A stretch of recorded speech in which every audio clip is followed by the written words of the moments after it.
Well, a very good morning to you. Thank you so much once again for choosing KBC Channel 1 today as we kickstart the day's coverage of the latest developments in our country. The program you're watching is News Check that seeks to take you to different events happening in Kenya's capital, Nairobi, and other parts of the country as well. We also usually take time to discuss pertinent issues that have been shaping the agenda for the nation in the few days that have passed, and that is what we want to do today. We have a lot that has happened. I was just sharing with my guests earlier that it's never a dull day in our country. There's just a lot to witness each and every day you wake up in Kenya, from matters politics to the education sector to how we are coping with the COVID-19 pandemic, and just so much more that is shaping the conversations we are having in our country, in our living rooms, in our vehicles as we go to work, in the streets. And that is what we do here on News Check, and also give you a chance to add your voice in that particular conversation. So today, two issues will be forming center stage in our conversation. We'll be talking on the first part of the interview. We will be taking the conversation about the Building Bridges Initiative report a notch higher, coming just days after ODM leader Raila Odinga announced that this week they will commence the collection of signatures before the report is taken to the next level, and we will talk about what that next level ought to be and how the report is predicted to fare in the stages to come ahead. Also, we'll talk about the reopening of learning institutions for all other learners that, according to the Ministry of Education, has now been slated for the 4th of January 2021. We know that only as at now, only the grade 4 and the examination classes are currently continuing with their learning. But of course, this is going to be opened for all other learners in other classes come January next year. Are we ready? And what measures ought to be put in place ahead of that reopening of learning institutions? That will form my second interview that will come later on. I will be hosting the Secretary General for KUPPET, Akelo Misori. But right now, allow me just begin the first part of the conversation. I'm hosting a panel of two gentlemen to talk about matters BBI, and sitting on my far left, that is Tom Ojanga. He is a communication expert and also going to be sharing a lot when it comes to the leadership of the country and the conversation on the BBI. Thank you so much, sir, for creating time for us. Thank you very much. All right, and we have Mheshimiwa Dr. Robert Pukose. He's the Member of Parliament for Endebess constituency in Trans Nzoia County. Thank you so much, sir, for creating time for us as well. Thank you, and good morning, viewers. All right, so we want to have a sober conversation around the BBI report and help Kenyans understand whether this is what is carrying the promise for the new dawn for this country, and if it is, then what issues are contained in the report that ought to fulfill this promise. And even as we continue having a conversation around the report and some of the changes that ought to be captured, let's talk about the timing of these proposals to have changes, and also talk about those proposals about the changes as we continue. I know there's a lot, and we invite our viewers also to be part of the conversation. At KBC Channel 1 is where you can interact with us, and of course you can also talk to me directly on my social media platform at Serfine_Achieng on Twitter, and on Facebook, Serfine Achieng. So let's begin straight away, gentlemen. I'll start with you, Tom. Yes. From a general perspective, of course, BBI is not a new topic. It's something we've talked about for close to 3 or so years. Yes, yeah. I want to get your latest standing on the twists and turns that this conversation has taken, so far. What is it that you feel you need to highlight this morning as we kickstart our conversation? Yes, as I've said before, one thing that we need to understand is that the BBI actually has got 3 parts. There's the Building Bridges Initiative, which is a project which seeks to have peace, unity and cohesion achieved. I don't think there's anybody in the Republic of Kenya that should be opposing this, because the project has objectives which are good for the country. That project produced a report, which is called the BBI report, which was launched on the 26th of last month. Now, this report is a collection of views from several people, from citizens of Kenya. Different people have got different views, concerning different things. Now, that report is to be implemented. So the only contentious issues here is the contents of the report and the implementation of the report. All right? They had 2 years of collecting of views. If you look at the report at the back end of it, there's a list of those who contributed to this report. Now, if you made contributions and you think that your contributions, your views were not well captured the way you wanted them to be, I think you should be entitled to provide amendments to your constitution, to your contributions. If, however, you did not contribute for 2 years and now you want to bring your input after the closure of the collection of views, that is mischievous. All right? Now, let's go to the implementation part of it. The people, we seek to have a referendum for the implementation of this. There are 2 types of referenda. One is the contested referenda, which is binary in nature, which basically have part of the citizens choosing yes, part of them choosing no. You cannot have a divisive process to achieve the goals of unity. So I think from where I stand, I think after the collection of the signatures, I think the political leadership should move forward to seek to attain some compromise so that we have an uncontested referendum. How practical is that, and what will it take for us to have a non-contested referendum? I've had quite a number of political leaders advocating for that as well. We are going to be talking about that in the course of this conversation. But also, as your opening remarks, Mheshimiwa, you've had, what Thomas said about the proposals to have changes, that only if you are contained in the list of those who gave their, proposals before, you are entitled to amend them now. But if you're not part of that list, then the door is closed. What do you think about that? His argument is partly correct and partly wrong. Because when you talk of the list of those who contributed, actually many of the people who are saying our views were not captured are in that list. And I'll give you examples. One is even the suburb community from which I come from. We gave our views, the couriers, the suburbs, the TESOs, and one of the issues that we were asking for is issues to do with having a county of our own. Suburbs constitute about 300,000 in this country. Their population can be compared with the population of Tana River. It is even more than double the population of Lamu. These views were not captured, and in the second verification process, which was done at Lake Regency, we organized and our people mobilized themselves. They prepared their memorandum, and we went and presented. As we speak today, even Honorable Raila Odinga, he acknowledged in the meetings when he was in Kisii that we had the views of the suburbs, we had the views of the couriers, we had the views of the TESOs, and their views are supposed to be captured in this document. Where are they? That's what we are asking.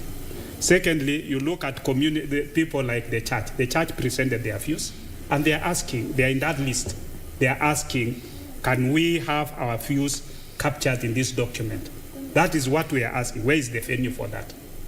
So when you come to say that if you are not again in that list, I think it will be unfair to many Kenyans. That if you are not in that list, then you should not present your views.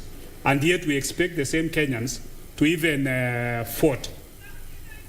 I also want to disagree on you on the issue of the types of referendums that we have. The Constitution provides that there are 2, you correctly say there are 2. But the 2 referendums that we have is through popular initiative and also the referendum through parliamentary initiative, all right, which can be done. All right. So those are the issues that, and when we talk, just a minute, when we talk about even a referendum, people have a right to vote the way they want. The way they want. We are picking it up from there just in a bit. Remember I told you that we are also taking you to different events that are currently happening live and direct, and right now we want to start that right away. We are going to be following up on a meeting that is currently underway. It's a high-level China-Africa Media Cooperation Forum for this year. A lot of issues are emanating from this conversation. conversation that touch on technological advancements in the media industry and how journalism is being shaped in the digital era. Currently speaking is the Managing Director of the Kenya Broadcasting Corporation, Naim Bilal. Let's listen in. That position, I had the opportunity to collaborate with China in a very big way. And that collaboration goes back a long way because I started my career in the Kenya News Agency. There was great collaboration that still continues between Kenya News Agency and Xinhua. As a result of that collaboration, we had China donating digital equipment, state-of-the-art, worth 72 million shillings. That was distributed across Kenya in all county information houses. And that's a great plus. I've also attended many Belt and Road forums in China where I've seen very great interest in China to partner with Africa in a variety of ways or in various areas, media being one of them. I thank China for this involvement, which has also been manifested in other areas at Kenya Broadcasting Corporation. I must say that we actually pioneered some unique collaboration with China in what we may call cultural exchange program, where we have been able to air Chinese movies, Chinese drama. It is my hope and prayer that this collaboration is expanded to the wider sphere of media in the country. And having said that, allow me to appreciate everyone here and hope that we continue to have more of forums like this. Thank you. Allow me at this point to invite my brother, Ezekiel Ouma. Asante.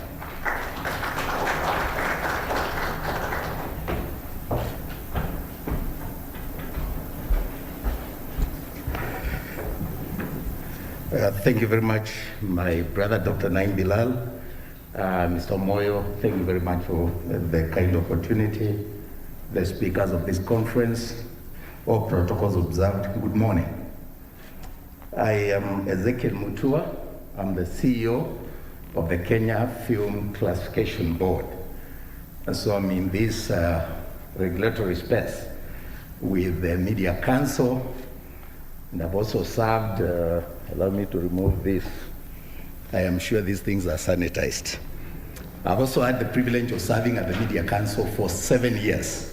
I think I still hold the record as one of the longest serving council members. In fact, I served at the very original group, and I was there until I became the CEO of KFCB, and then I had to leave. Around this time, 2 years ago, that is 2018, I had the privilege of attending a conference in Beijing, China, at the Communications University of China, with a distinguished group of media scholars and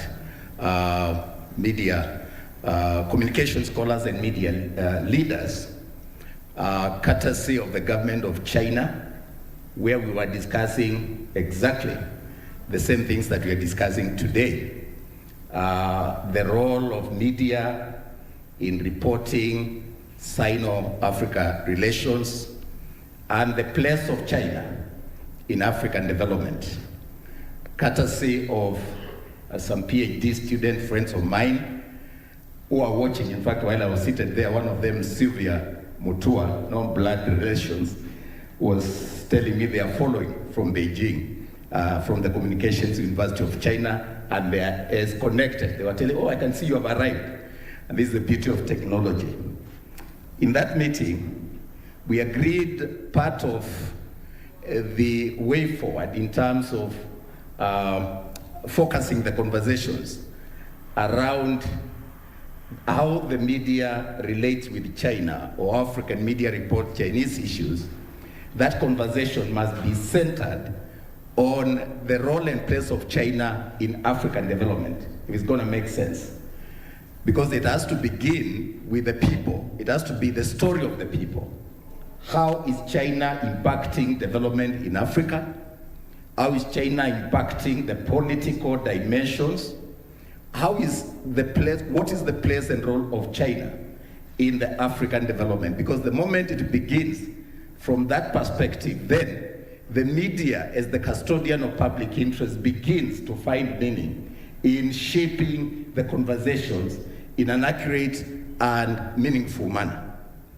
And so I'm so delighted today to see that robust conversation that we had for a whole month. In fact, we stayed there for a whole month. I had the opportunity of traveling to Guangzhou and back to Beijing. And I was very pleased that towards the end of that training or that conference, our CS Musheru, came to close the conference at the Communications University of China with a high-powered delegation of officials. As you know, there was a very important meeting taking place that time, including meetings attended by our president and other ministers. And the CS Musheru was kind enough to join us at the Communications University of China, did a very important presentation that I want to touch on, and then I'll sit down.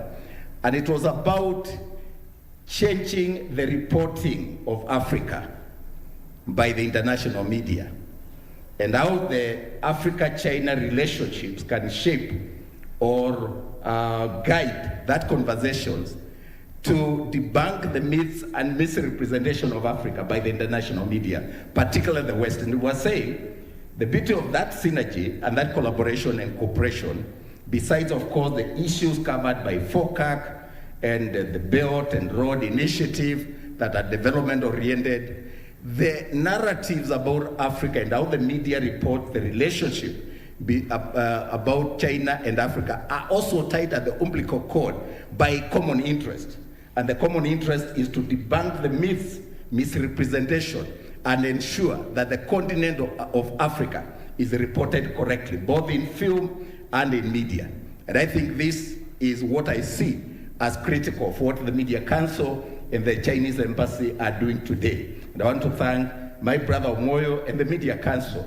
And what a joy it is, Mr. Chairman, who was my treasurer at the Kenya Union of Journalists many years ago.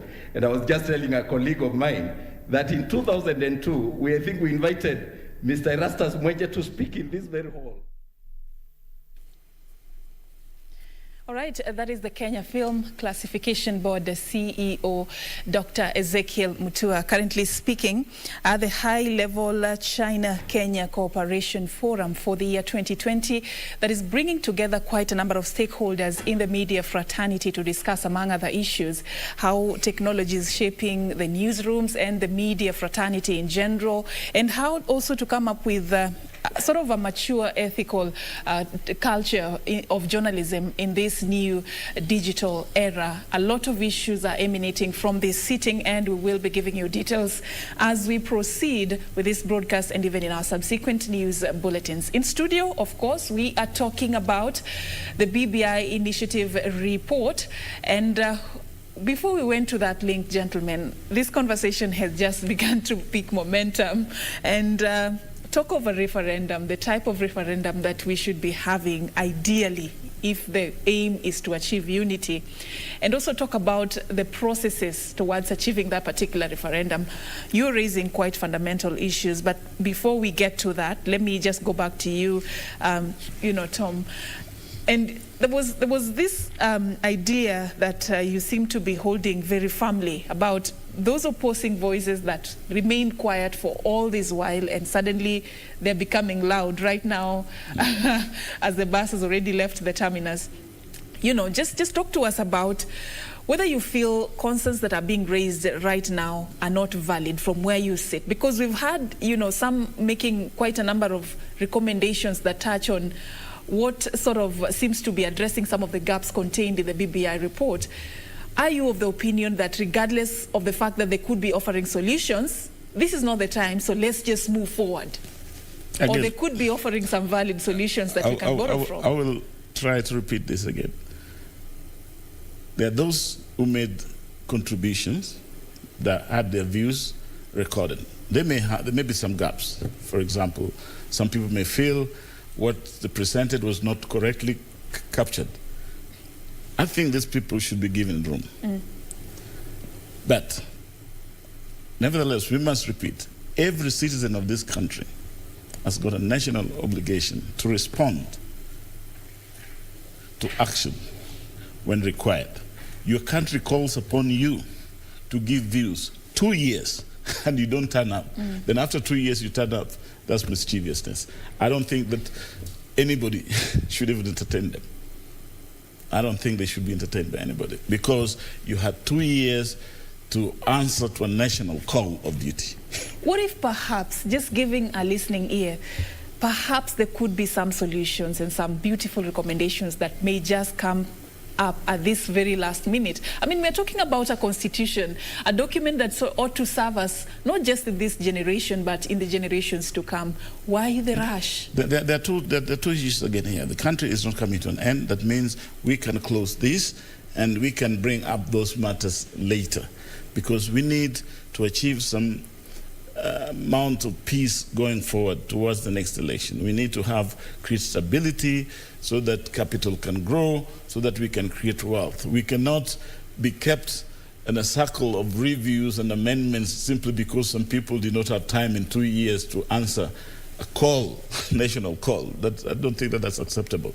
That would also be unfair to those who queued up, who woke up early and attended those sessions and gave their opinions and views. Mheshimiwa, the call has not been answered for 2 years, and right now it's the rush to answer the call. We are here, we have proposals. How do you justify, how do you defend, that standing by, Tom?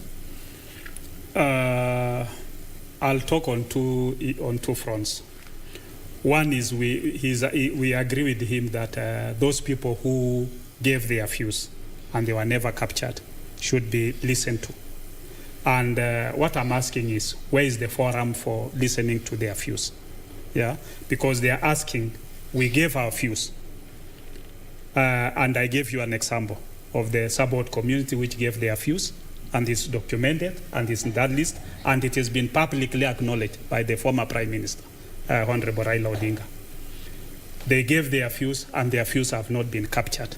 Yeah, where is the forum for them to give their views? Because those views must be captured. Secondly, in terms of the Kenyans who never gave their views for the last 2 years, this country, if you've been very observant, there are people who go do last-minute things. When you decide that, even for example, you are giving this country the way it operates, people have the last-minute rush. Even when you've opened, like for example, you are doing a registration of something, even for example, the Uduma number. Mm-hmm. On the last day, everybody wants to rush and seek for an additional timeline. It's a Kenyan culture, I would call it that way. So this is a last-minute rush to answer the call. I would, for those people, because I'm a Kenyan and I understand how the Kenyans behave, they also have what we call the last-minute rush. But so give them that time, because this document, if I'm right, it is not cast in stone. This document which we are doing, as a legislator, I understand what a bill looks like. And even this bill, for example, when the document was ready in Bomas on 26th of last month, people have gone through that document. And they have said, in this article, this is what we would want to amend. Yeah, I think being a last-minute rush, it doesn't cost anything. And he said very correctly, the country is not going anywhere. Yeah, if the country is not going anywhere, any additional even of 1 month, 2 months, yeah, to be able to carry everybody on board, I think it will add value to this country. Mm-hmm. Let's not take it that this is our document now, because what I'm looking at in this country is that there is a group of individuals who want to align themselves and call that and take it that this is our document. And I'll give you an example. 2 weeks ago, legislators were called to go to Naivasha. And when you look at those legislators who were selected, they were selected on the basis of who is pro.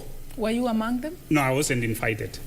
I was considered to be in a camp that it was not pro that. Yeah? Would you have gone, though, if you were invited? If I was invited, I would have gone, because I think it is important. I represent my constituents, and my constituents have divergent views. And when they have divergent views, I should be able to represent what views they have. Yeah?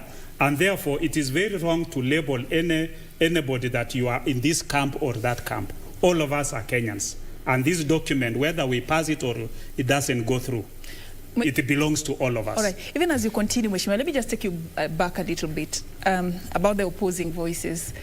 You sort of, selling this idea that we should accept our reality, that we are a last-minute nation. Yes. Sometimes we come up at the last minute and we sort of like wait until the door is just about to be closed to do what is supposed to be done. But what about those opposing voices that from the onset, when the BBI, initiative was launched, they've always spoken against this initiative publicly, and they were against the BBI initiative for a very long time, only to take an about turn at the last minute and still have reservations that, okay, let's talk about BBI, but let's change this and that. But initially, they were against this initiative. How do you deal with those opposing voices? For me, I would, when you talk of opposing voices, it's actually a labeling. Because what they were trying to say is that we've not read the BBI, let's read the document, and once we've read the document, then we'll make our views clear. But the document was in the public domain. You had a group of people who are saying even support the BBI before they have even seen. In this country, again, this will correct me. There are people who will say, so long as so and so has read the document, and then I don't have to read it. I'll vote it the way it is. Yeah? But, we should be a country where, unfortunately for us in this country, many people don't even read documents. They take a lot of, so long as so and so has read, what is it, what does it say? Yeah, we are that kind of culture. But this is a culture that we need to remove. That everybody must be able to make his independent decision on an informed position. Which is well said. But back to my question, how do you, explain those who, from the onset, treated BBI with a lot of mistrust and even sort of advocated for, let's not consider it, let's not read it, let's not even look at it. It is not what Kenya needs at this particular time. Then suddenly, as the process is going on, the report has just been unveiled, there is that about turn over the initiative. People, any intelligent person must be willing to change his mind. So, if it is something that is good for the country, why would you oppose it? Okay. If it is good for the country and you change your mind, then we should be able to bring these people on board. That's how I think about it. We should not go into an extent that now, because you are opposing, so remain there and oppose. Tom, they've changed their mind. No. I think it's, and they want a chance to be heard. I think, number one, I think it's very sad for Mheshimiwa as a leader to insinuate that naturally we are a very irresponsible society, a last-minute society, and that should be respected. I didn't say irresponsible. No. You said we are a last-minute people, and that should be accepted. If we have time, I said it's a culture exactly. of Kenyans that we do last-minute rush. If we have timelines and we don't respect the timelines, it means we are irresponsible. To say that this is our culture and this is acceptable is unfortunate. So, exactly, those are the things that we need to change if we want this country to grow. If we want this country to prove, we must be a society that respects time, that respects law, that respects the Constitution, that also answer to national calls of duty when required of us. There was 2 years, the Building Bridges initiative went out, asked for views and opinions. Those who did not answer to that, should be locked out. But Tom, maybe initially it didn't make sense. Then somewhere along the way, because there was the popularization there was the public awareness. There was the there's something in this BBI. Let me just consider reading it and finding out. And then as a Kenyan and with my rights as a citizen, I find out that there could be some loopholes about this initiative. The terms of the BBI were so simple a 5-year-old child would understand. You cannot tell me that 2 years grown-ups could not understand the 9 terms of the BBI. National ethos, corruption, security, and all that. They were very clear. And behind all that,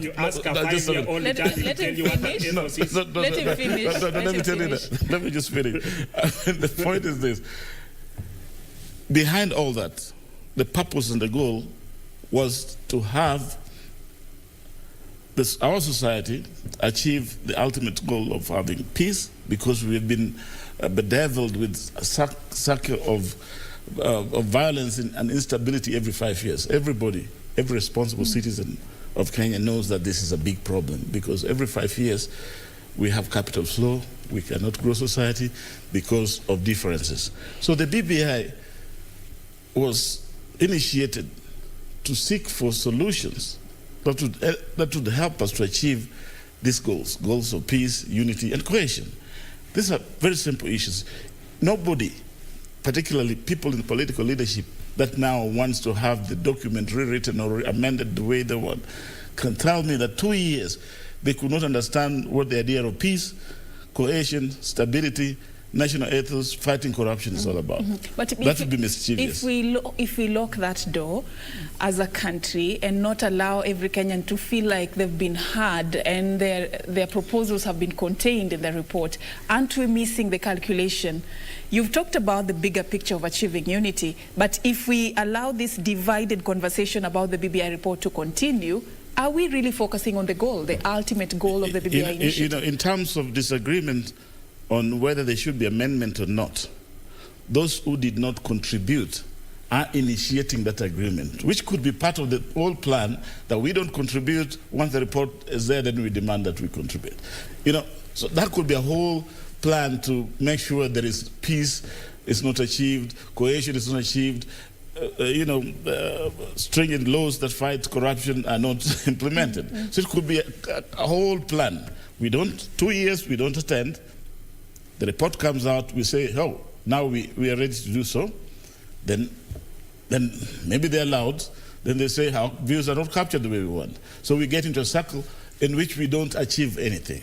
But fact is, we have a report, we have a document that does exist.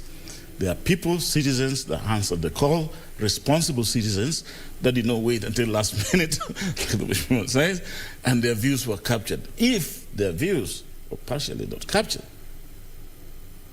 then I think they should be had. But because they woke up, they made the effort to make contribution. All right, let's leave. If I may just say something on that. Go ahead. If these people whose views have not been heard, who are doing the last minute rush and they are being told you've been locked out, the church, everybody else who is saying 2 years, no, I'm just saying that, yeah. After even with 2 years, they are coming to the last minute rush. You are telling them we are locking you out, we will not take your views.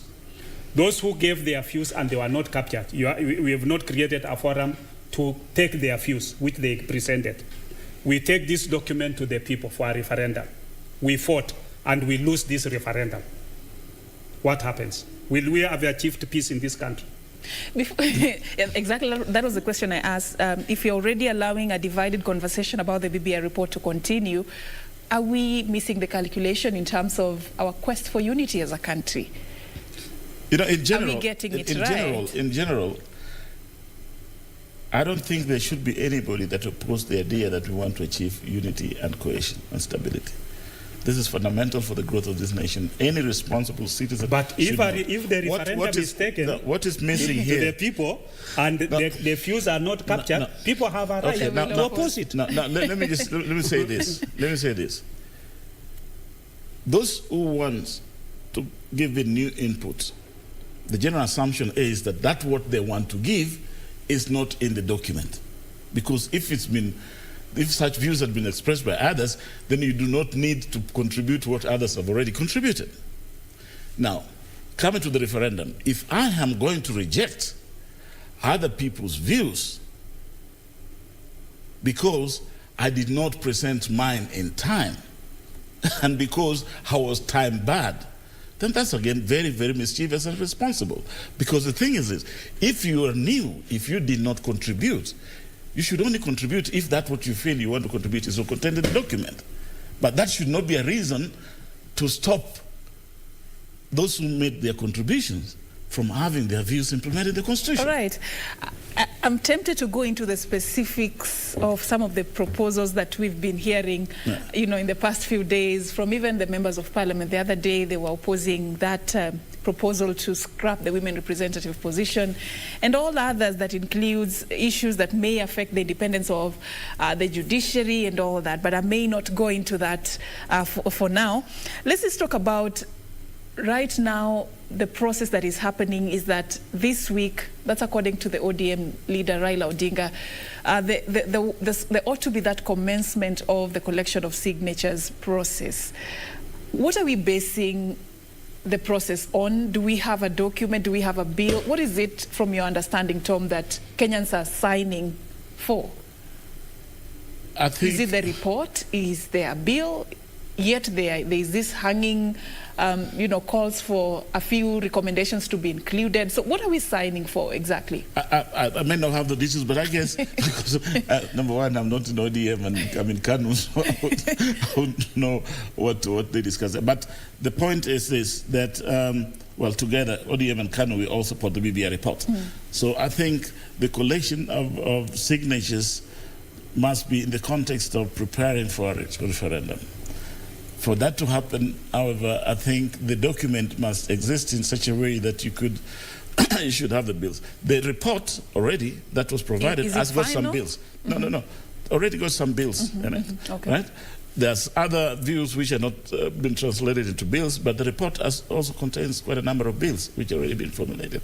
So I think there is a secretariat that has also been formed, which will finalize the document. And I want to hope, and I want to imagine that is what then that will be taken to the public. Shouldn't we have waited for that to happen first before Kenyans are asked to sign? He has only announced that this is going to take place as next step. He has not given the date. Okay. Your quick thoughts on that as well? My thoughts on this is that, one, we don't have a very clear very clear path in terms of how this referendum is going to happen. Because essentially what should be happening is that although our court set a precedence when he collected signatures and sent the bill to the counties. But what I know is that the CHAILAC committee led by Muturi Gigano and the committee of the Constitutional Oversight Committee of Parliament, led by Jeremiah Kioni, they have a referendum bill which is still in the committee stage. We were hoping that would be speeded up so that you have a referendum law that can guide the process. Even without that, what ideally should happen is that we need to, when the PPI report was presented on 26th, there were several bills. Those several bills will be dealt with the parliament. But there was the other part of it, which was a constitutional amendment. In that constitutional amendment, that is what should, that is where people raised issues. Raising issues about the ombudsman, raising issues about in terms of the independence of the judiciary, about the women reps positions being taken to the Senate, and that kind of thing. So what ideally needs to be done is that this bill should be cleaned up. Once you have the bill has been cleaned up, that bill should be what should form the basis for the collection of signatures. So that you take it to the people, so that when you are signing for your signature, you are signing your signature saying, against something that you know. No changes will take place after that. After that, then the bill will now go to the IBC. The IBC will now frame the question. No, it's not at the framing of the question. The IBC will now send the bill to the counties. Then at the county, you have to have 24 counties supporting it. Once 24 counties have supported it, then it can now be forwarded to both the National Assembly and the Senate. Then from the Senate, then it will now go to the IBC. From the IBC, then now they'll form the referendum question. But also, when we've collected the signatures, those signatures must go to IBC for verification. Yeah. When you look at the Constitution said IBC shall verify. But it does not, there was a court ruling which was when Omtata went to court. the High Court ruled that there is no formula for verification. Ideally, we need to have what is it that IBC should be able to, how should IBC verify the signatures? That this, how do we need a law that will provide for verification by IBC, because the Constitution says IBC shall verify. But how does IBC verify the signatures? You remind me of was it Okoa Kenya? Yes, initiative? the Okoa Kenya initiative. That raised quite some issues the with the type of the Okoa signatures Kenya initiative collected signatures, and they had their bill. When they collected the signatures, they went to the IBC. Omtata went to court. When he went to court, and others, when they went to court, the court said there is no procedure for how IBC should verify the signatures. So IBC, because ideally what you need to do is you need to verify, is this Dr. Pukose's signature? Then do we have the data bank for signatures?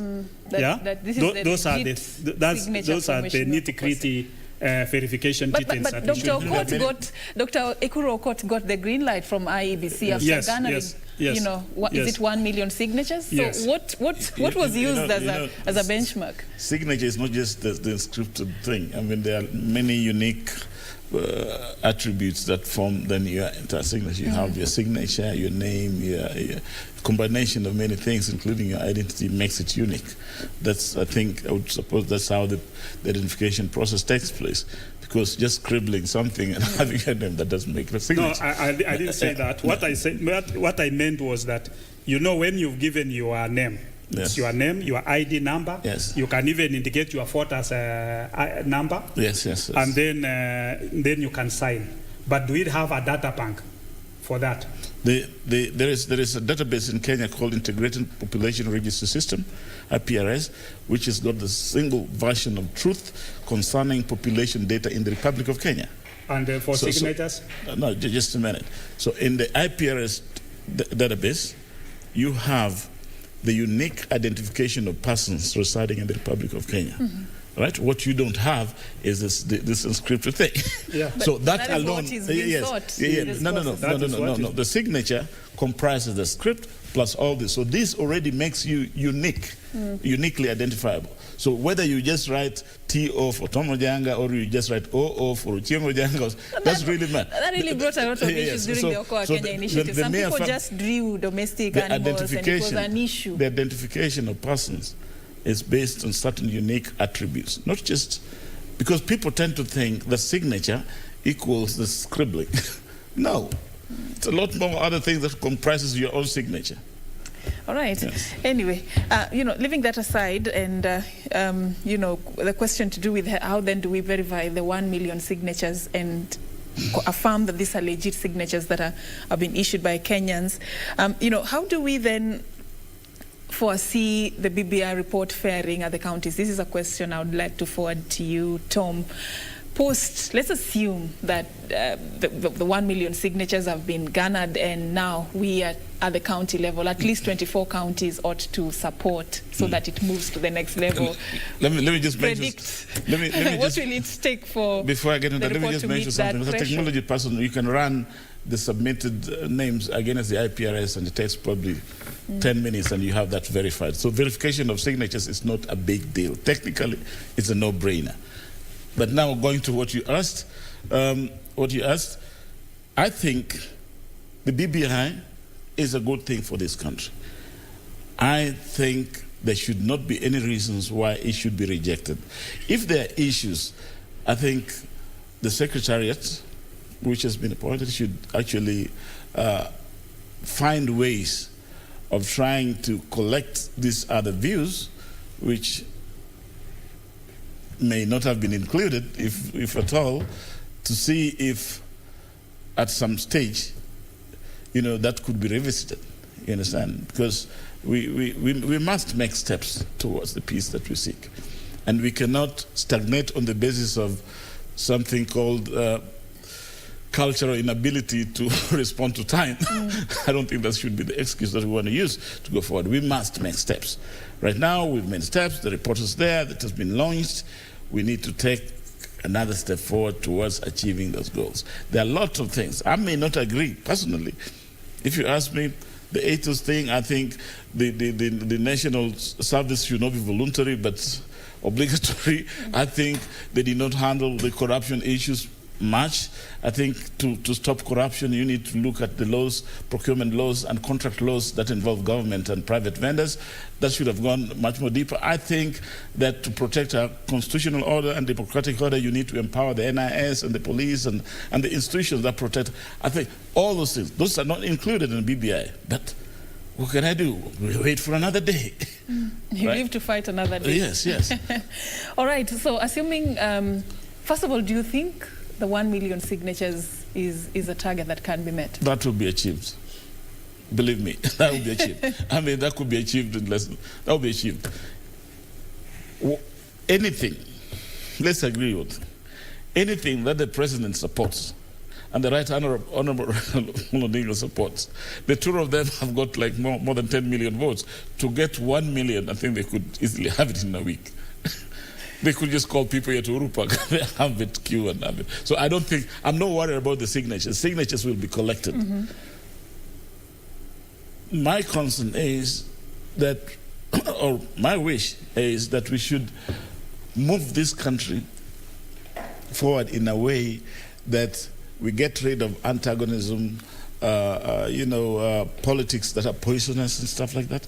We need to get rid of that so that we can create an environment that will allow capital to grow, that will allow implementation of comprehensive social transformation projects that involve everybody, that allows unity and growth in general. So we should not think that we live in this country for politics alone.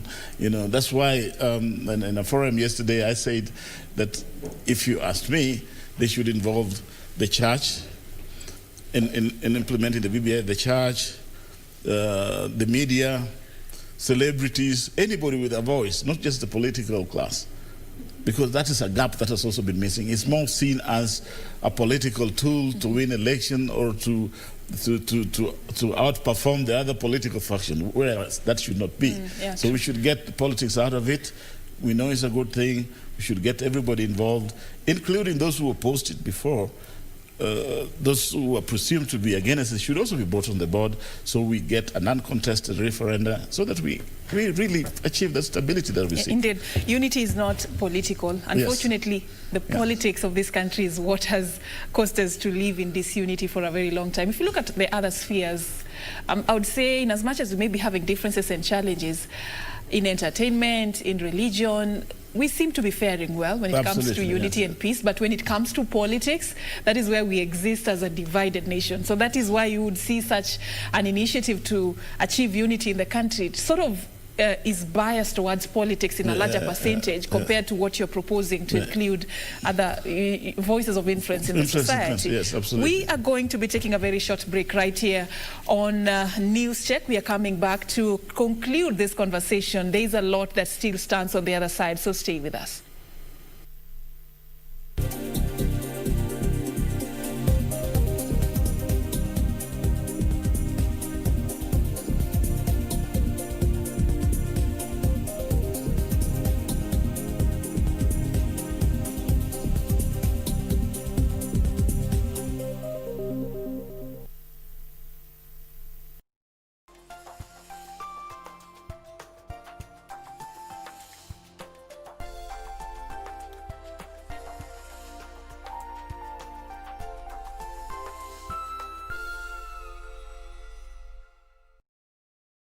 When the world changed, it made us go back to the simple joys and love the little things even more, like serving up your best, eating together, and sharing more.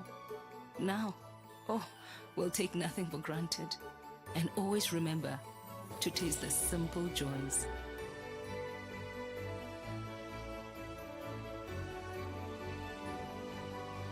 Enjoy the magic of Christmas with Coca-Cola. Tonight on KBC Channel 1. Niko na vitu mob sana za kuambia, but niko confused. Where is your dream destination? Anywhere in the world where you absolutely must visit. We've confirmed your opponent, Chico, the Destroyer. Is it true what they say? Depends on what they say. He knew about you and I. He went out of his way to split us up. You are lying.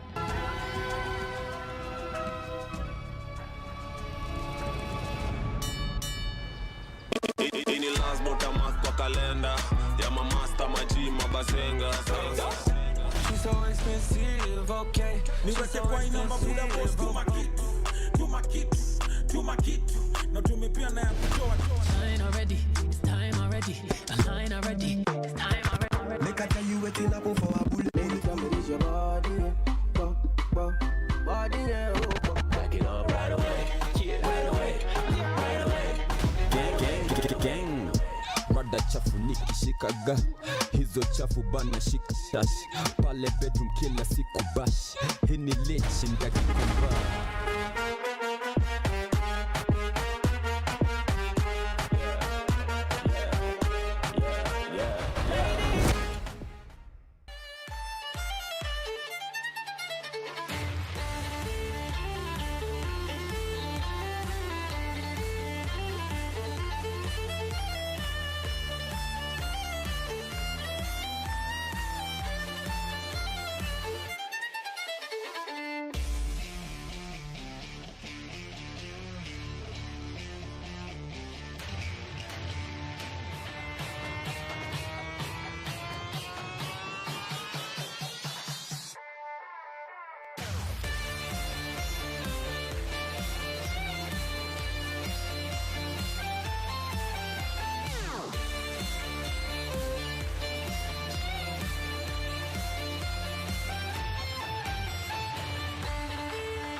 Tonight on KBC Channel 1.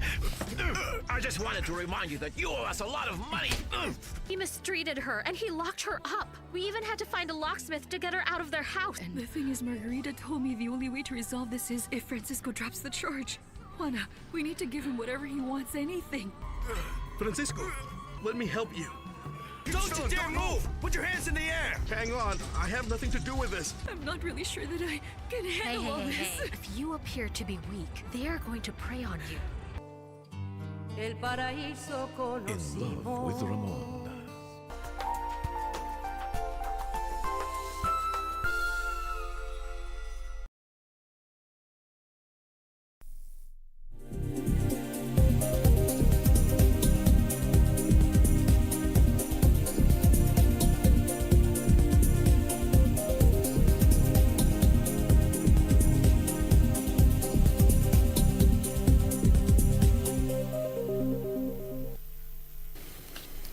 Well, all right, welcome back, and we appreciate you staying with us since we began the program. And in case you're just joining us, this is News Check, a program that seeks to explore issues that are shaping the conversations in the country. And of course, we also take you to different events that are happening in Kenya's capital, Nairobi, and other parts of the country as they happen. So this particular morning, we are talking about the BBI initiative report, coming at a time when any day from now, there should be that kick-starting of the collection of signatures process.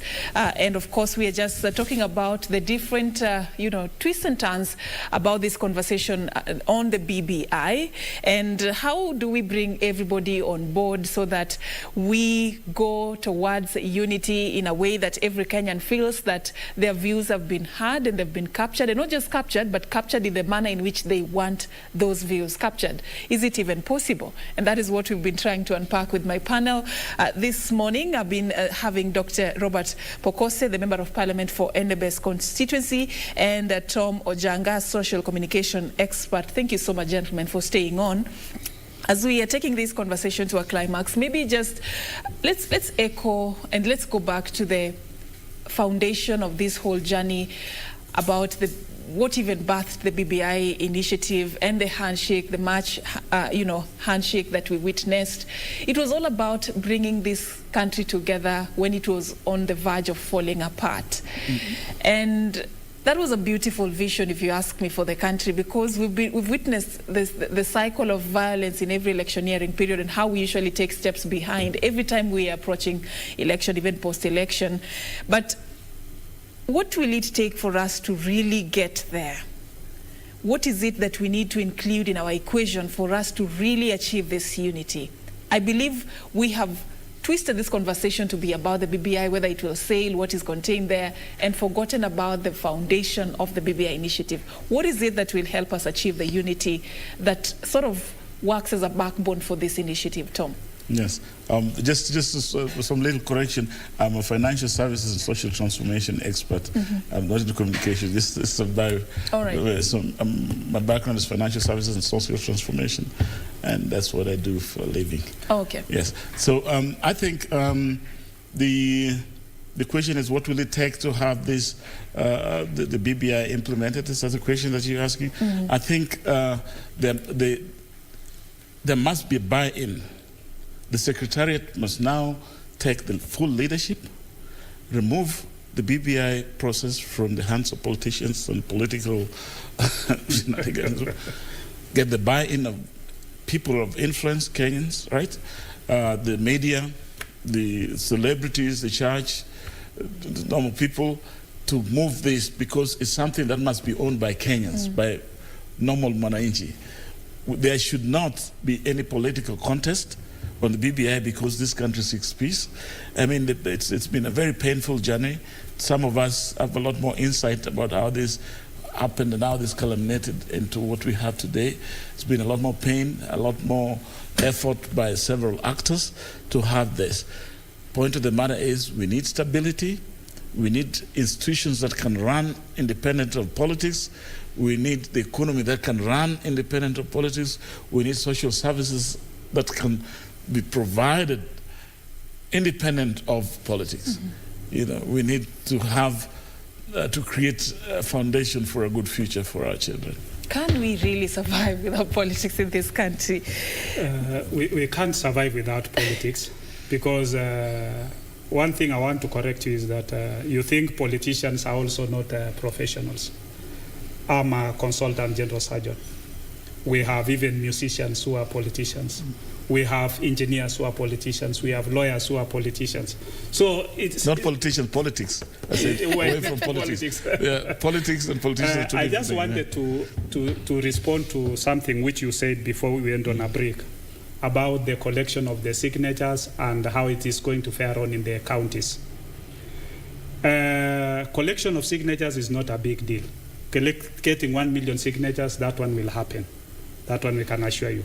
But what we would want that 1 million signatures to be, it should be collected against a document that you're going to be able to take it to the people. What is the document that you're going to collect? When it goes to the counties, you know, last week, Friday, MCAs were to have a meeting at the Bomas of Kenya. And unfortunately, because of the health issues that are the health pandemic that is in the country, that has not been possible. But still, I think we should have limited the number of the MCAs who are to meet and chart out what is their issues. Because when this document goes to the counties, MCAs have grievances. They have issues. Among them, for example, in this amendment, constitutional amendment, we've indicated that the cabinet minister will come from parliament. That's the National Assembly. MCAs would also want the CECs to come from the MCAs. Yeah? When issues like this are not addressed, then MCAs have issues. They also have other issues with grievances, which they felt if they were given a forum to be able, and that's why we are saying we need everybody to be brought on this forum. Everybody must be heard and their issues addressed. So that if you take it to the MCAs and their issues have not been addressed, MCAs will reject this document based on their issues, not even on the national matters. They look at, is our issues taken care of? And if their issues are not taken care of, then they'll reject. And because we want this document, as my colleague here is saying, to be non-contested, then let's have a forum that we can be able to provide for these people to be able to air out their views, and then we see how much that can be captured. Define this word "our." I tend to feel like I want a clarification on that. Is it "our" in the sense of the MCA, the person, yes, or the electorate? No, I'm talking of the electorate. Okay. Yes. Is it even possible, Tom, for all the grievances to be captured? Is it even possible for all the solutions to all the problems we have in this country to be contained in one single document, so that we say this is it? This is the missing puzzle. This is the injection that we need to solve what is ailing us. There is an English saying, so where there's a will, there's a way.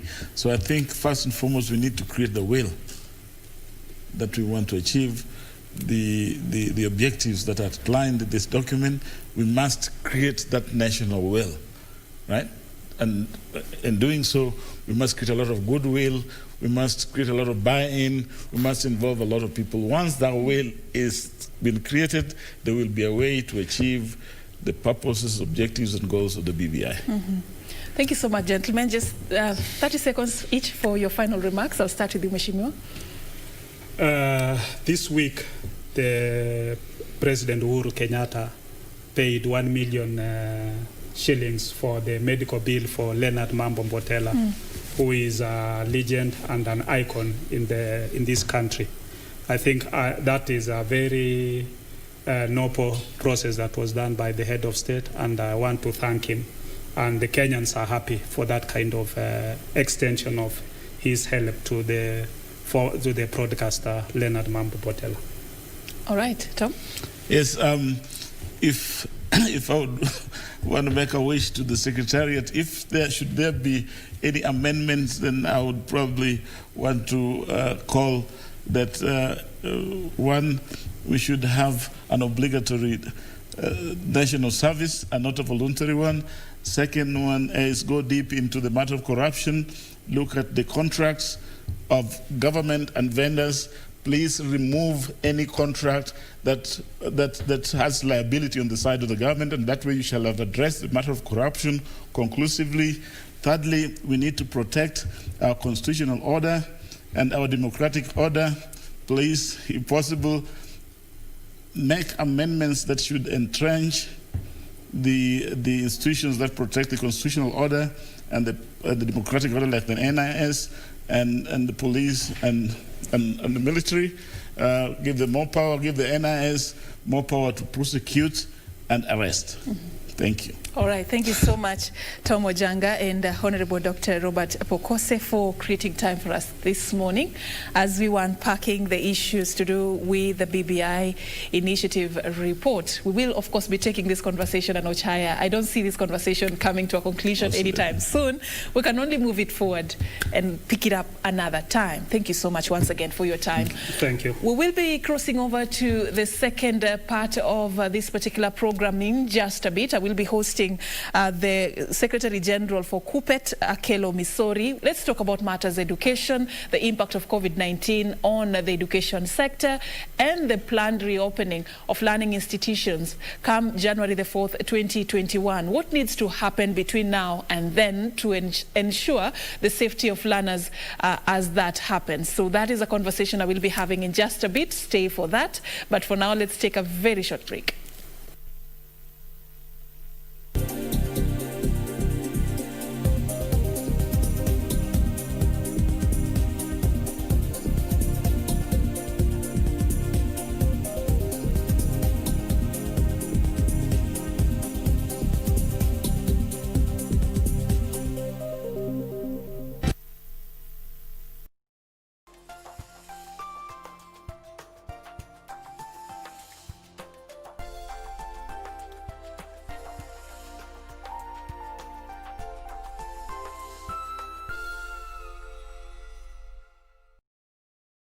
Tonight on KBC Channel 1. Resigned long time ago to not having a son. He gave me up. Yes, he did. You and I would have been happily married. I would never have married a thug. Oh, but you did. I wouldn't worry too much about it because all Francisco has to do is tell the truth. Are you able to identify who attacked you? Yes. El paraíso conocimos. In love with Ramon.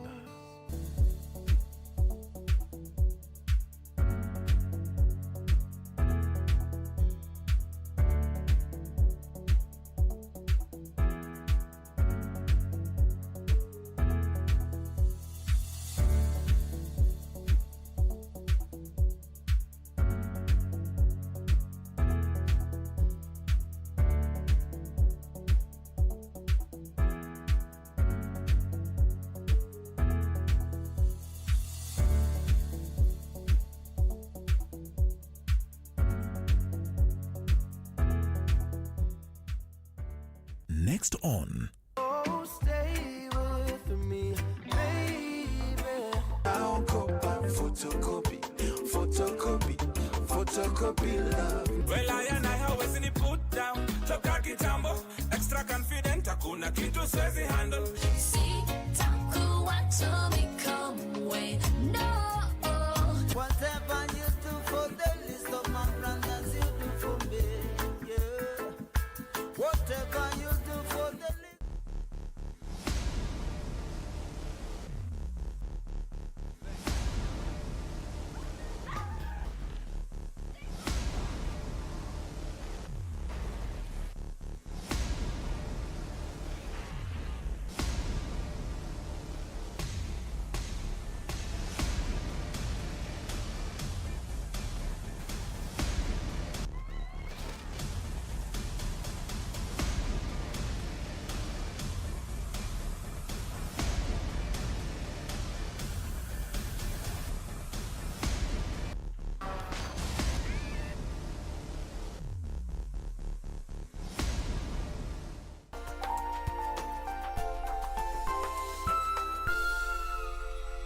Night on KBC Channel 1. I take an oath, Mother,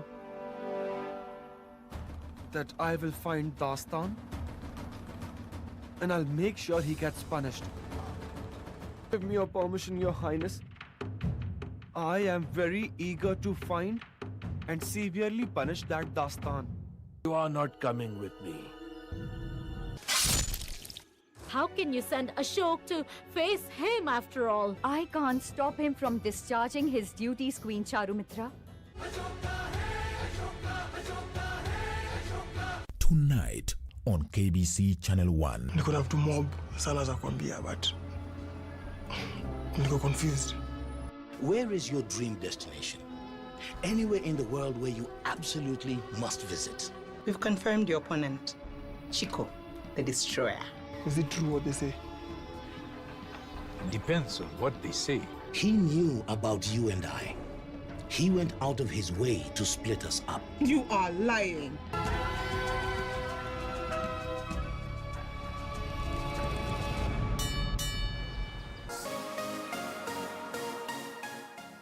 Yote ndawai do iko tu sawa kwa macho yako.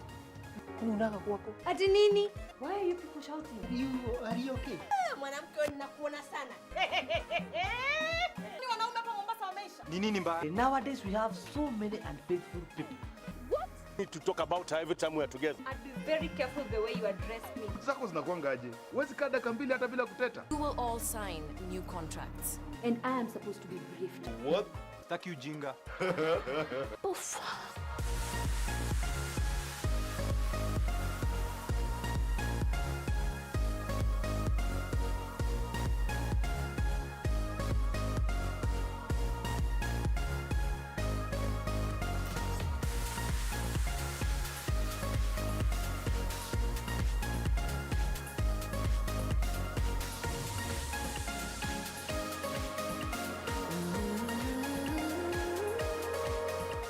Next on Oh, stay with me, baby.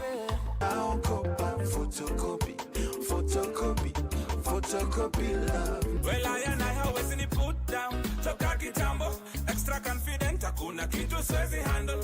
Sitakuwa to become way, no. Whatever you do for the least of my brothers, you do for me, yeah. Whatever you do for the least.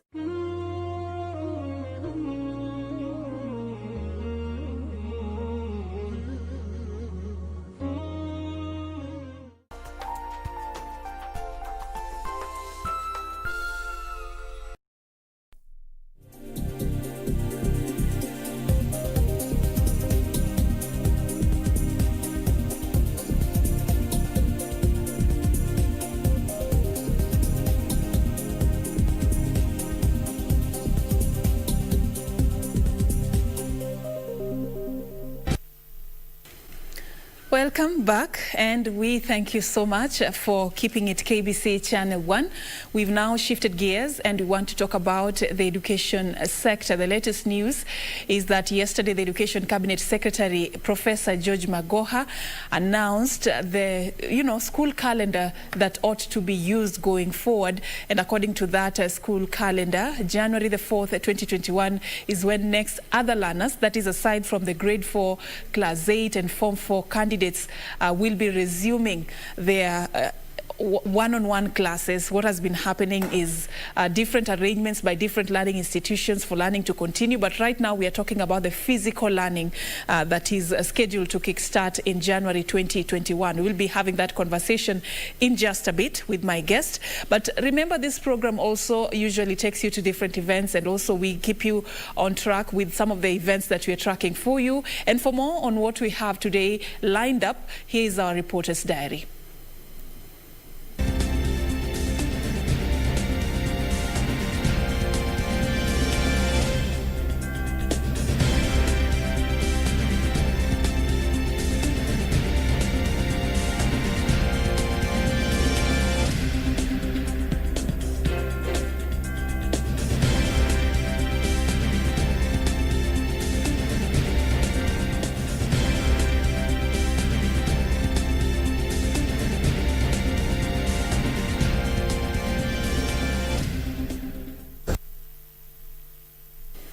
All right, so that is a part of what we have contained in our reporter's diary, but it's just part of quite a number of stories that our news team is working on for you. And at 1, we will also just be letting you know about what is shaping the news in other parts of the country. But earlier today, the Inspector General of Police, Hilary Mutyambai, handed over a police vehicle to Jomvu Sub-County in what is being seen as enhancing service delivery in Jomvu Sub-County when it comes to matters security. These are just pictures that we have for you for an earlier function that took place as the Inspector General of Police, Hilary Mutyambai, handed over a police vehicle to Jomvu Sub-County. So this is going to go a long way in helping them in terms of their service delivery to the nation. Service, definitely we are ready to do at all levels to manage and support the community on the ground. And a very good example is today that we have managed to procure a vehicle which was a security gap in Jomvu, and today we officially hand it over to our OSPD, or sub-county commander, Jomvu, so that he can enhance security in his area of operation. Kwa hivyo siku hii ya leo, siku ya Jumanne, ahadi ambayo tulikuwa tumepewa kupitia kwa Mheshimiwa Rais na juhudi ya Inspector General tumetimiza, kwa sababu leo tumekuja rasmi ili hiyo gari tuweze kukabidhiwa, tuweze kupeleka Jomvu, wananchi wa Jomvu wao wanaweza kuhudumiwa katika masuala ya usalama bila shida yoyote.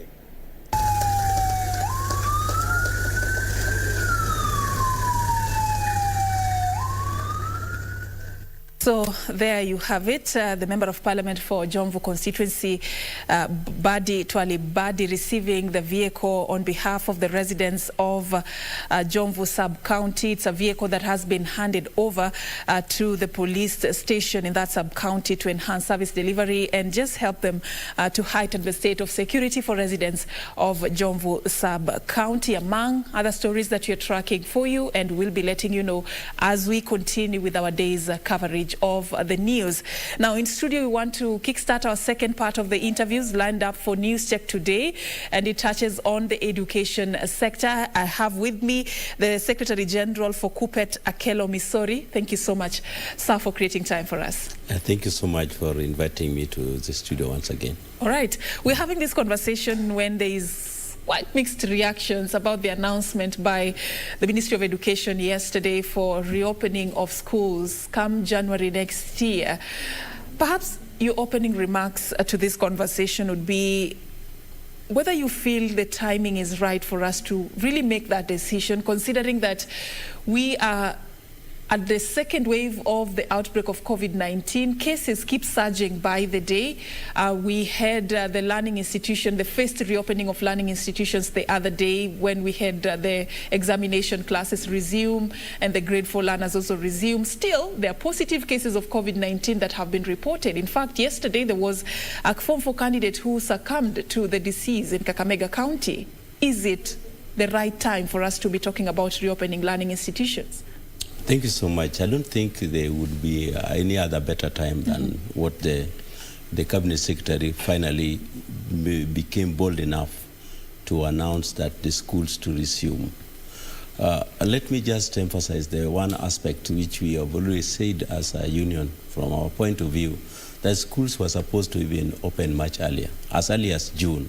That was our recommendation to the task force, that it would have been better that we open the schools early because, one, for the indiscipline of Kenyans, and two, for the anxiety which the stay of children at home has also created to the society. And three, that the virus apparently is here to stay. What we need to do is to observe how to operate safely. And the school is one critical area where safety can be guaranteed.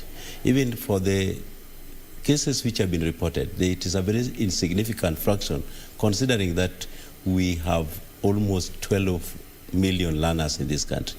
If when the schools reopen and 12 million learners are in school, that means that they are in controlled environments. It would be easier to monitor the progress and the upsurge of this disease.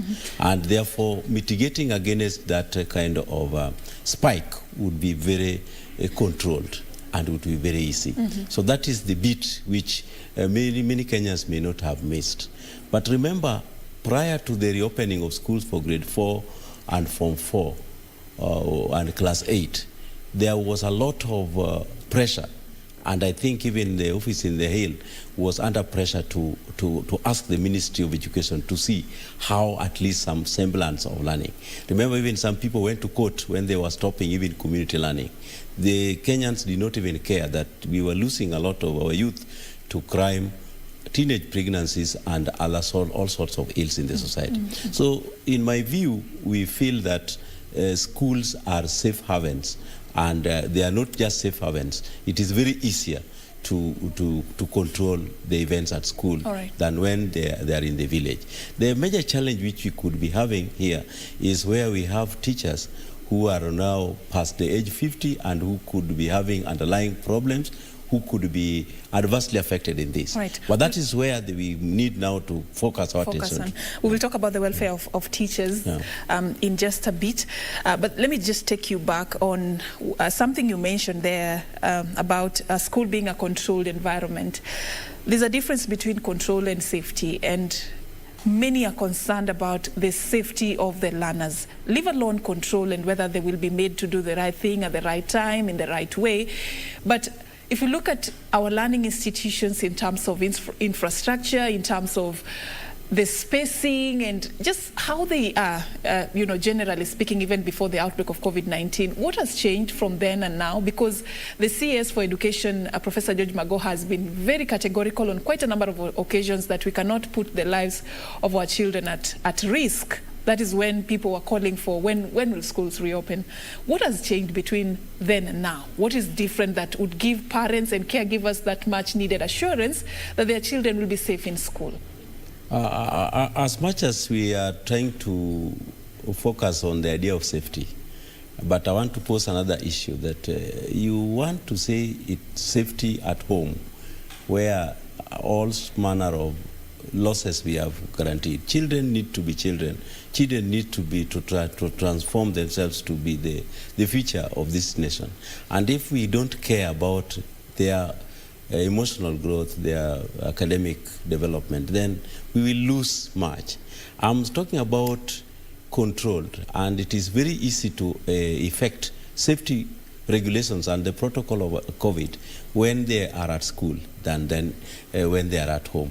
Let me just also hasten to include one aspect, that the best practices of even containing diseases will be properly learned at school. I've already told you that when we open and we operate full time, in the basic education alone, we will be having over 12 million Kenyans who will be receiving the positive lessons about how to contain this disease. Secondly, what need to be understood is that we are not learning from any best practice on how to contain this disease. And therefore, Kenyans are part of the global community where we only pick from those who have had experiences. And these experiences are not the best, for example. But one thing which people must understand is that this virus is here and is here to stay. What we need to know is to get more information and to survive in its wake. Otherwise, we cannot sit at home, wait for it to kill people at home without any information. The best place to get that information, in my view, is school. And in my view also, schools are better places to contain this virus than when we leave everybody walking from the matatus to political rallies to them from markets and so on. They come home and then they just stay there. We have the problem to contain it within the communities. But now that it is in the community, it would be better now to operate within the school environment to contain it. You have already hinted at the point that there's a fear that this thing will really ravage the schools. It's already happening. There's quite a number of positive cases that have been reported. That is true, so but I want to also ask want to ask you this, or under my viewers. Are we closing hospitals because doctors are dying and nurses are dying? We have to capacity build our institutions, including the schools, to improve the infrastructure. Thanks to the President in his public address and to the nation, that they are going to ensure that about 12,000 schools shall have been built to create sufficient space. And he has already also asked the members of parliament and even county assemblies and so on to at least devote part of their resources to ensure that schools are given the infrastructure to enable learners to be in school. That is a positive gesture. I also ask upon everyone and stakeholders for this matter not to focus on the announcement of the school reopening, but to start planning, because we have now 1.5 months to guarantee sufficient room for people to get ready. It was so unfortunate that even when schools were already on for about 2 months, some schools still do not even have toilets. They don't even want to clean their environment, which has been earning the minister's wrath. These are the things which need to be focused on, and you don't wait until the minister comes to your school so that you make it habitable or ready for use for this matter. So this is where we are. I asked the same question here, that in our political life, even Parliament did not even spare 20 minutes to discuss this issue, yet this issue in how it impacts or how it affects our learners. They did not, and they have not.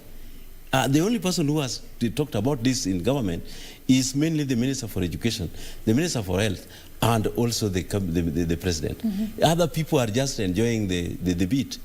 But they don't consider this one as a real challenge, which every one of us should take responsibility to address. Mr. Kel, I agree with you that learning is a very much needed process for the growth of the child, and even if we were in the midst of a pandemic, there ought to be that thought of when our children will go back to school.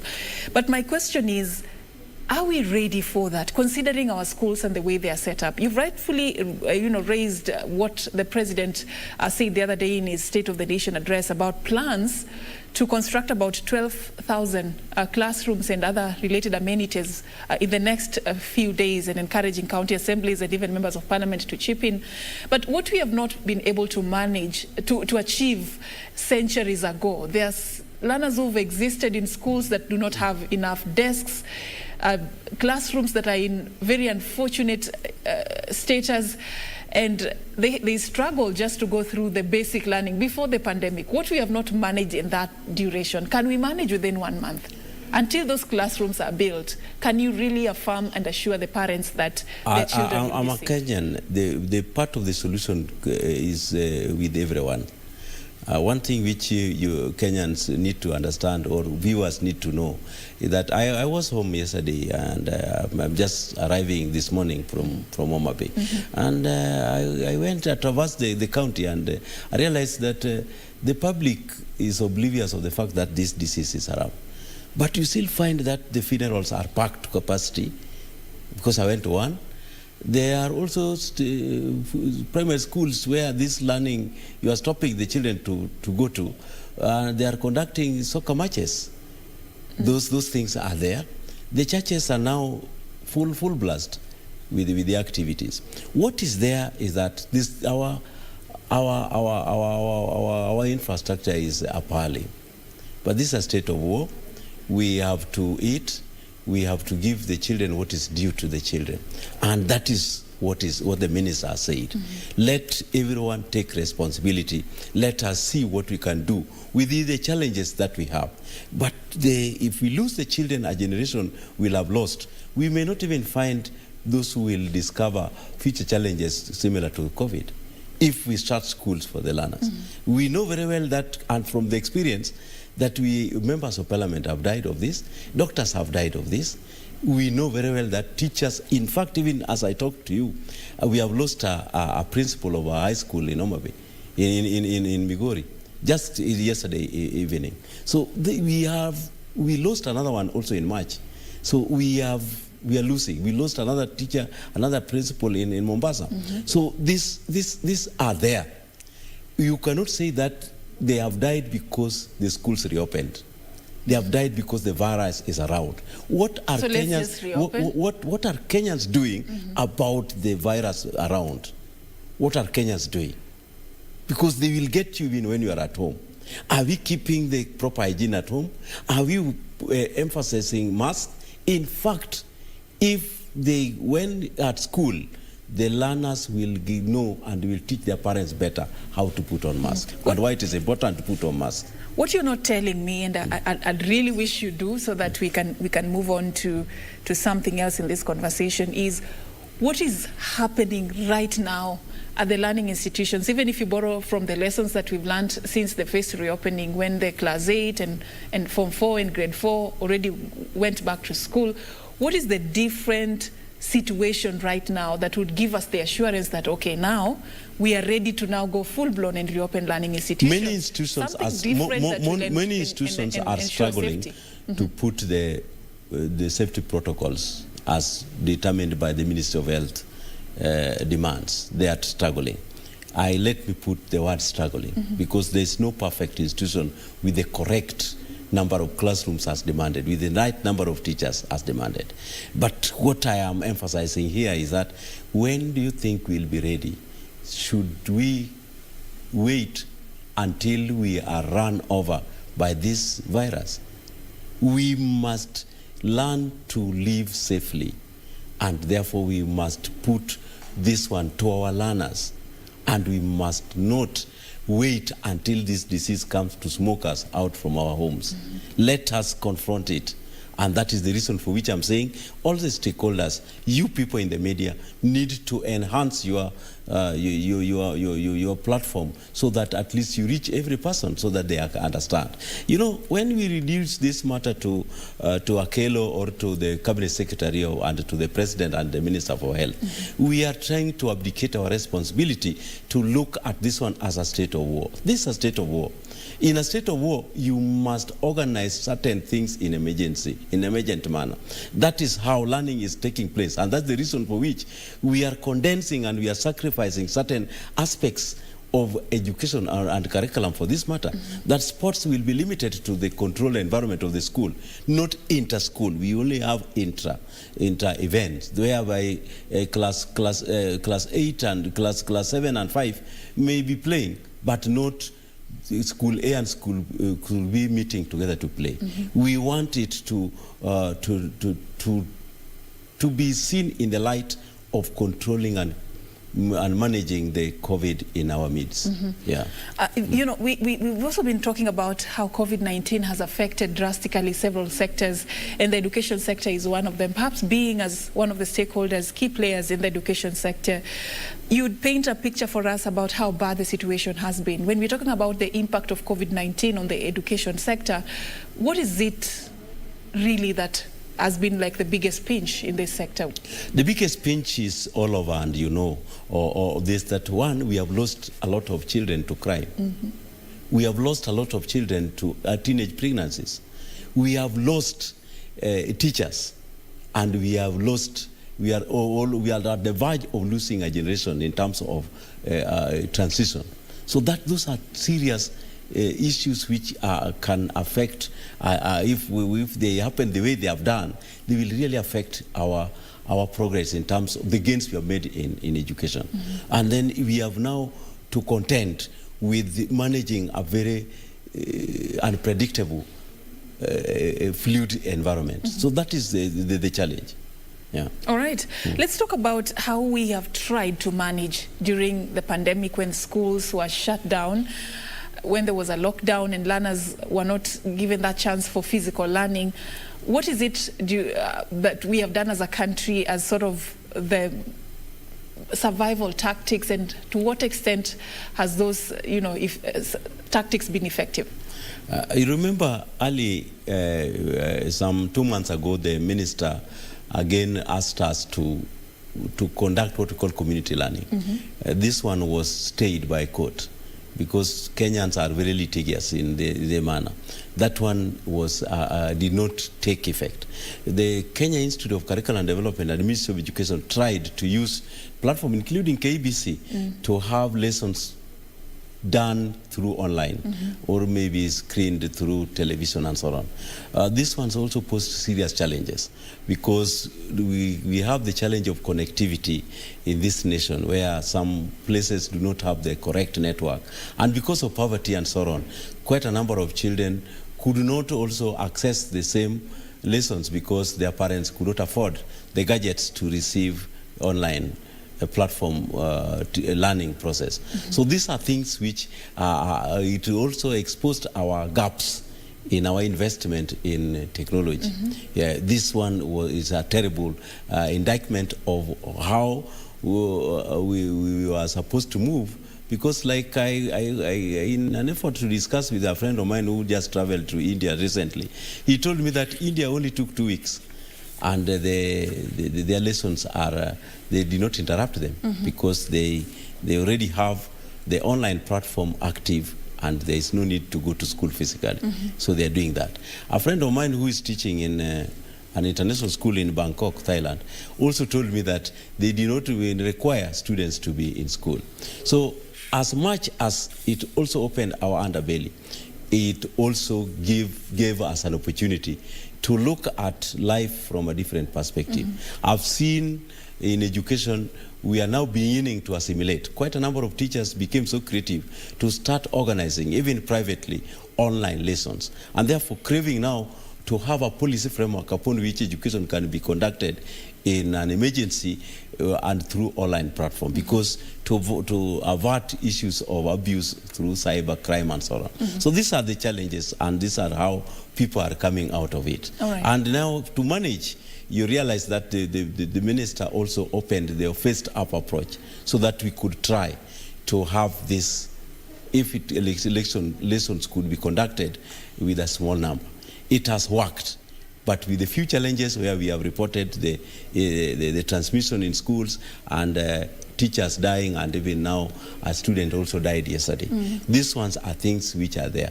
But remember, in the community where we have also registered deaths, they are not schools. They are not schools, but people die. So death is a fact of life which we cannot rule out. But how can we live with the threat of death reasonably but safely? It's proving to be quite an expensive affair, looking at the status of our learning institutions and ensuring safety of learners. But generally, if you look at, since we reported our first case in March, and that what followed were quite a number of measures that the government took in place to avert the spread of COVID-19, which included the closure of learning institutions. What do you think is the biggest lesson that we draw in terms of the education sector from this pandemic? What is it teaching us with regards to our education sector? It is this pandemic is teaching us to be very innovative and creative.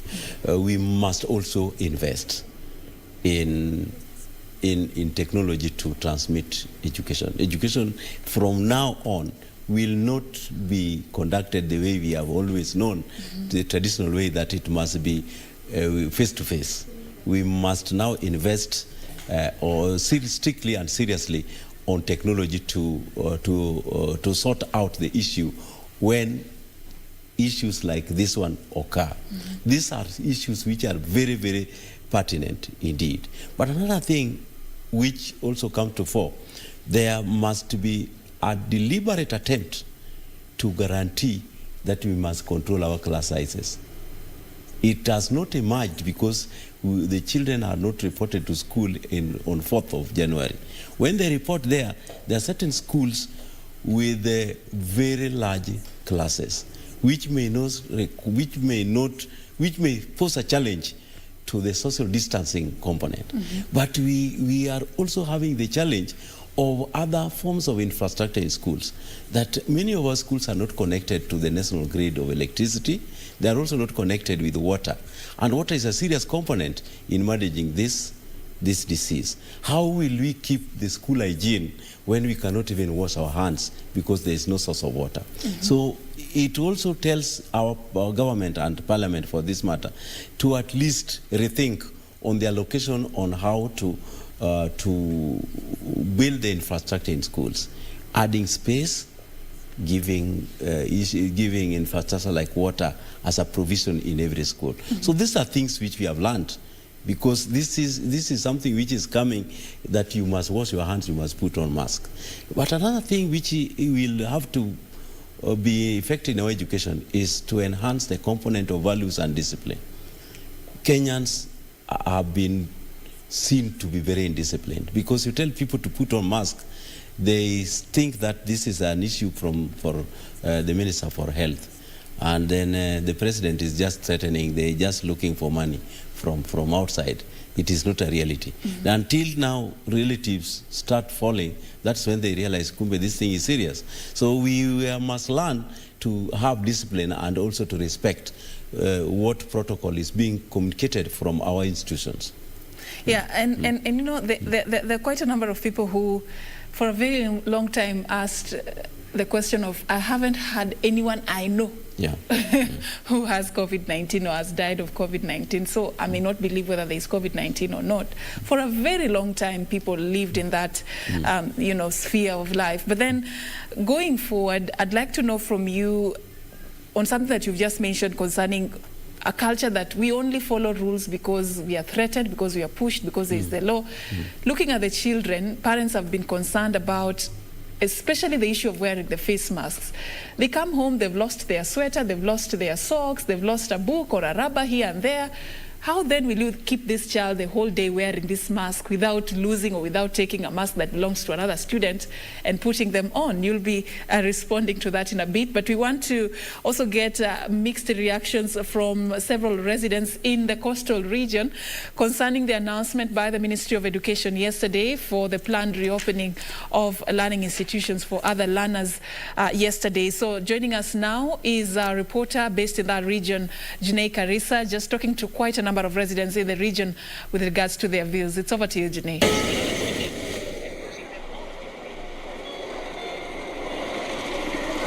Right, Serfine, we are joined, of course, with some of the parents here in Mombasa County, just to give you a feel of what their lamentations, or so far what is some of the observations they have concerning that directive by CS Magoha, that the schools will be open on January 4th. Just to give you a quick update is that in Kilifi, 38K students from Marafa Secondary School have tested positive with the virus. This is a worrying number, especially the rising numbers that are being witnessed here in Mombasa County as well as in Kilifi County.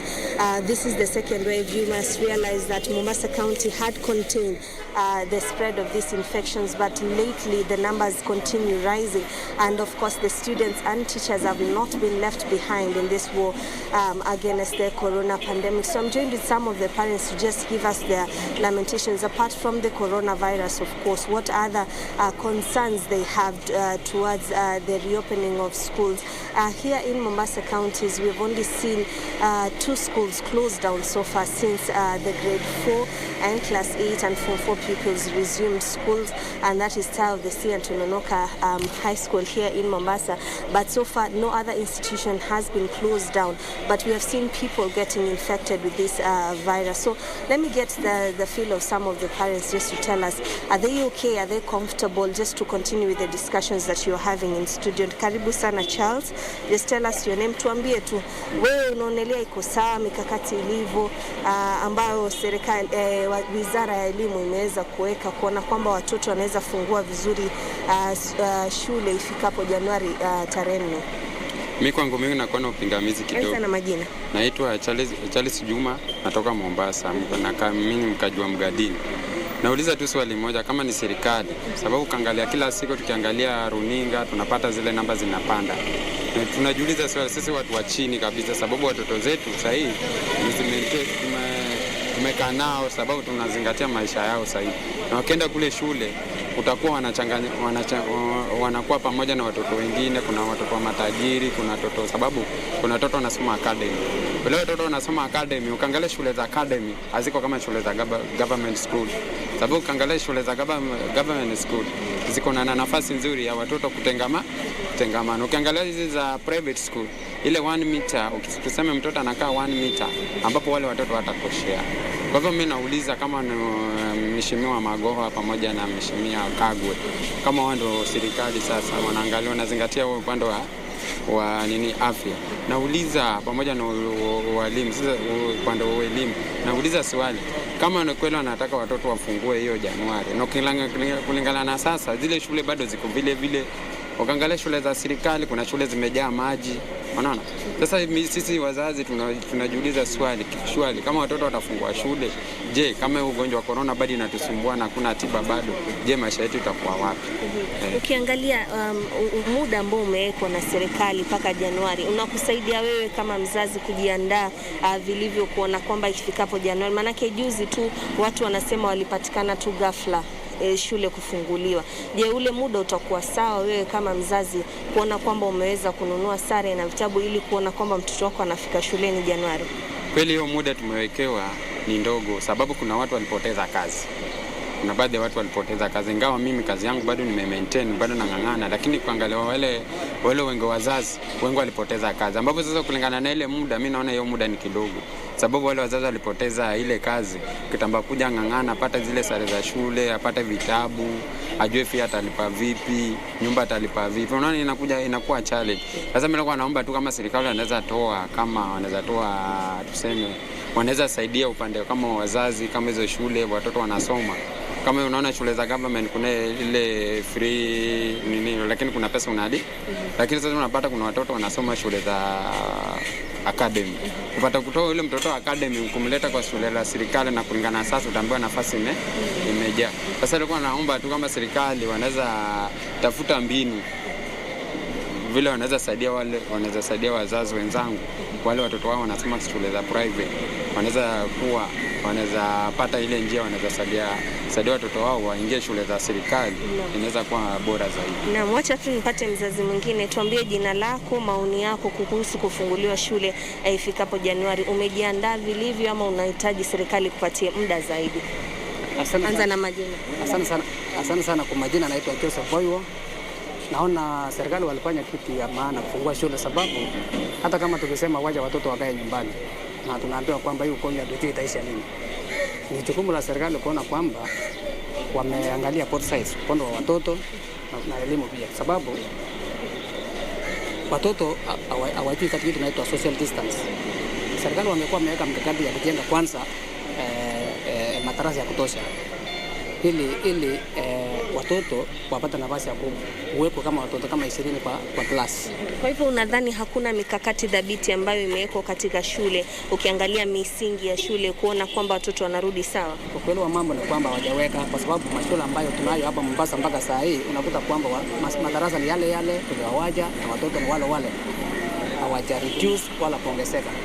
Mikakati pato kabisa, lakini sasa tunaweza laumu serikali kwa sababu na mpangilio ya wazazi na walimu pia, na serikali washikane wote pamoja. Ule muda pia umewekwa, wewe uko sawa nao? Muda hivi muda kuanzia sasa mpaka Januari uko sawa? Wewe utaona mtoto wako atafika shuleni? Kwa sababu kweli wa mambo ni kwamba imekuwa very short, imekuwa ni fupi sana. Kuanzia sasa kuna miezi miwili kufika Januari, huo muda ni fupi sana. Sawa, acha nichukue tu maoni ya mwingine. Karibu sana, tuambie jina lako na tuambie wewe umejiandaa kama mzazi kwenda kufikapo Januari tarehe 4. Je, una wasiwasi wote ama una pingamizi lolote na ungependa serikali kusaidia vipi? Naitwa Fabio Mwanza na nimefurahia sana waziri kusema kuwa shule zifungulie Januari, ambapo watoto wakiendelea kukaa nyumbani ni changamoto sana kwa wazazi, manake wengine wanahusika na mambo ya uhalifu na watoto wa kike wanaharibika. Sasa sisi kama wazazi tusubiri huo muda ambao waziri amesema Januari, tumejiandaa vilivyo, hasa upande wa school fees, na tunaomba serikali tusaidie upande wa mask na upande wa kunawa mikono, lakini mambo kama school fees sio mambo yote tumejiandaa. Ukiangalia visa ambavyo vimewekwa, tukimalizia visa ambavyo vimekuwa vya corona na shule kuweza kufungwa hapa katika kaunti ya Mombasa, uko sawa mtoto wako kurudi shule ukizingatia kwamba madarasa pengine hayatatosha na vile vigezo ambavyo vimewekwa, pengine shule zingine hawezi jikimu ili kufuata maagizo kama hayo? Wewe kama mzazi uko sawa na mambo kama haya? Kuhusu hilo jambo, bila shaka tuna wasiwasi kwa sababu wanafunzi wengi ni vijana na utapata vijana wengi wana magonjwa pengine kama sukari nini hayo. Sasa sioni kama kuna tishio lolote pale, sioni. Labda pengine kwa wale ambao wana magonjwa kama vile sukari, ile kama diabetes, pengine ni mmoja tu kwa 100. Sawa, lakini muda uko sawa mpaka Januari? Muda uko sawa. Asante sana. Hayo tu ni baadhi tu ya wazazi tu, baadhi ya wazazi tu wakitoa tu maoni yao kuhusiana na kufunguliwa kwa shule. Serfine, Achieng, I've just told you 38 students from Marafa Secondary School in Kilifi County, where yesterday it was reported 41 cases were reported from that particular county have been infected with this particular virus. This is a worrying trend among schools. This is the first school we have seen in massive that has been affected here in the coast region. Here in Mombasa, only 2 schools have been closed down. There is a different feel, of course, from the parents. Some are saying that job losses will be a greatest impediment for them to be able to cushion some of their students, children, to go back to school. So those are the feels of some of the residents of Mombasa County. They are okay, they are not okay, they are not sure. That is up to them. But what we know is the CS has said that by January 4th, all students to be back in school. So let me just hand it back to you as you continue the discussion in studio. Serfine, Achieng. Junei, for that interaction with the residents in the coastal region, talking to us about their feelings, their mixed feelings ahead of the schools reopening in January next year, in a place that, according to Junei, 2 schools have been closed so far in Mombasa County, and cases of COVID-19 among learners continue to surge in that particular region. It's something that has been replicated in other parts of the country as well since the phased reopening of learning institutions commenced. And in studio, we have been having that very important conversation with the Secretary General for Kupeta, Kelo, Missouri, fundamental questions have been raised, and concerns by parents that touch also on the issue of whether they'll be able to afford school fees come January next year, the timing, whether it's enough for them to prepare adequately for their children to go back to school. Are these things that also stakeholders in the sector are looking at? Thank you so much. The multi-sector approach that was engaged before the minister came with that announcement, we presented all these challenges. And all Kenyans, including, you realize His Excellency the President himself, is aware of the challenge which is there. And that is why they have given us 12,000 school classrooms. And they already gave some desks to the tune of 1.9 billion. So these ones are efforts which are geared towards helping this. And I have seen from one of the residents of Mombasa talking about that the public schools are okay, they can have space. But some of these private schools which are also there in Mombasa do not even have space to create even a meter. I have also made my own observations, and I've learned that no country in the world has attained the